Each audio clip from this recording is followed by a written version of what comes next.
One of the biggest misconceptions that when you're in business is that every deal that you take, you're going to have to be winning, and that's not true.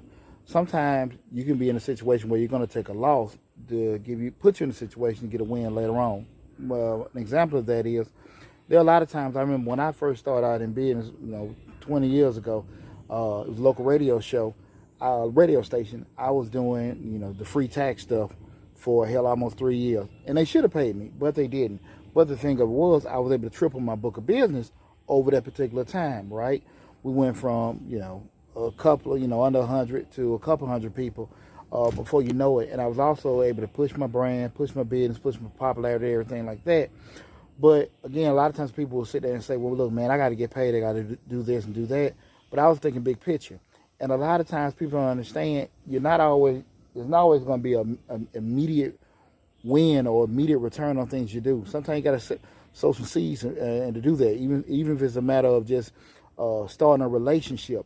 Because one thing people have to understand, when you get in business, however you want to, do terms or split deals or whatever, understand everybody want money. I get it. But if you're doing a deal with somebody and you getting 30% returns on the deal, they're getting 70, you're getting 30. But if that 30 is bigger than 100% that you would get by yourself, you winning. You ain't got to get all the money.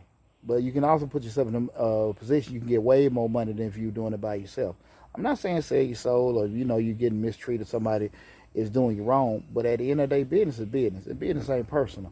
And a lot of times we can get caught up in ego and we'll miss out on great opportunities that can put us in a whole nother stratosphere if we sit down and think about things first, okay? So just think about that, guys. Sometimes you're going to take an L to get a W, okay? Don't be pushing so much to say, okay, to feel I won, I got over. That doesn't always have to be the case. Sometimes just look at it. Nothing wrong with taking an L to get that W.